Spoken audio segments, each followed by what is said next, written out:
Assalamualaikum warahmatullahi wabarakatuh.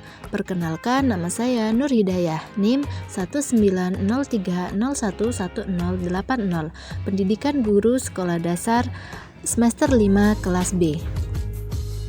Dosen pengampu Wiwi Okta Susilawati MPD, mata kuliah pembelajaran PPKN SD kelas tinggi.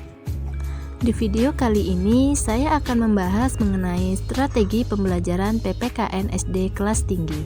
Yuk disimak videonya, selamat menyaksikan.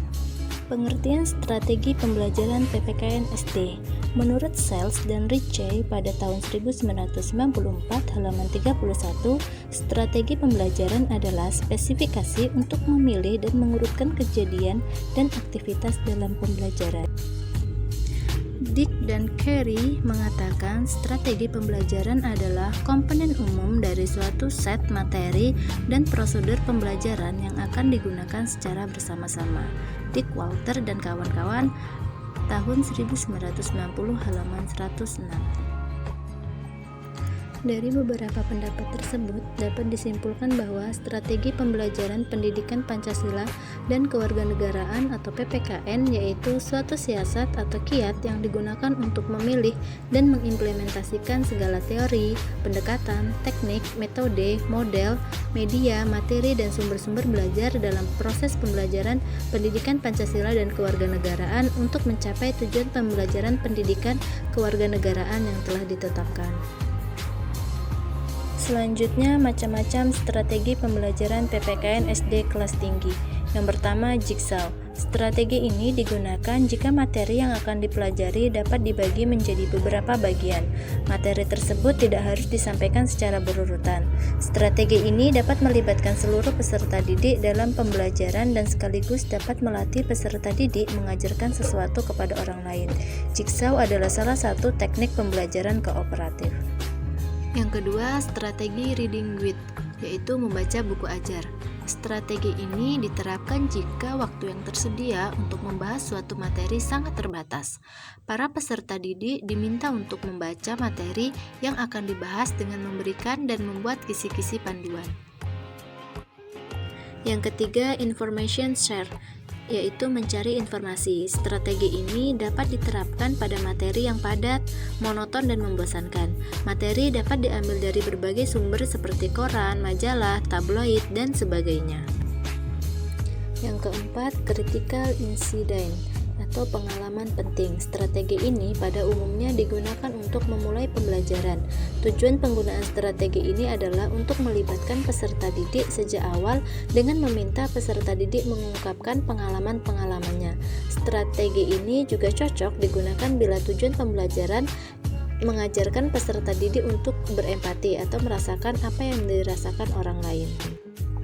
Yang kelima, seeing how it is, melihat kejadian sebenarnya.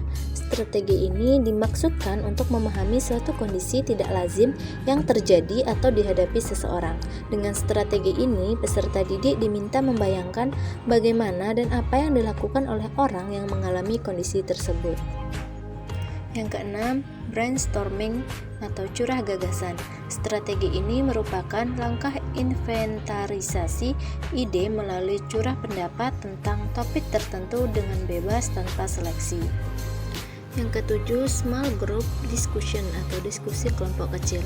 Strategi ini dimaksudkan untuk membangun kerjasama individu dan kelompok, kecakapan analitis dan kepekaan sosial serta tanggung jawab individu dalam kelompok.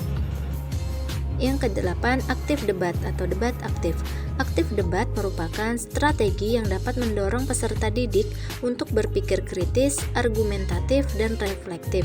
Strategi ini secara aktif melibatkan semua peserta didik di dalam kelas, bukan hanya para pelaku debatnya atau presenter saja.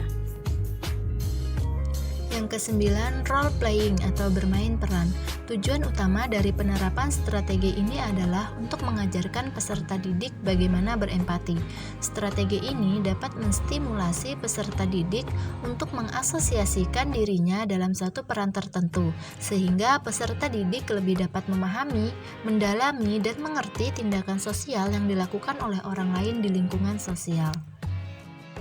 Yang ke-10, poster komen atau mengomentari poster atau gambar. Strategi ini bertujuan untuk memberikan stimulus dan meningkatkan kreativitas dan mendorong penghayatan peserta didik terhadap suatu permasalahan. Dalam strategi ini, peserta didik didorong untuk bisa mengungkapkan pendapatnya secara lisan tentang suatu poster atau gambar. Yang ke-11, konsep map atau mapping atau peta konsep. Strategi ini menuntut daya kreativitas dan kemampuan tingkat analisa tinggi. Dalam pelaksanaan strategi ini, peserta didik diminta membuat sintesis atau diagram dari konsep-konsep utama yang saling berkaitan dengan memberikan tanda panah atau garis yang memiliki arti hubungan antar konsep tersebut. Strategi ini berasal dari psikologi kognitif di mana memperoleh pemahaman yang lebih baik dan mudah dengan cara mengaitkan atau menghubungkan satu konsep dengan konsep lainnya. Cukup sekian penjelasan mengenai strategi pembelajaran PPKN di SD. Sampai jumpa lagi. Wassalamualaikum warahmatullahi wabarakatuh.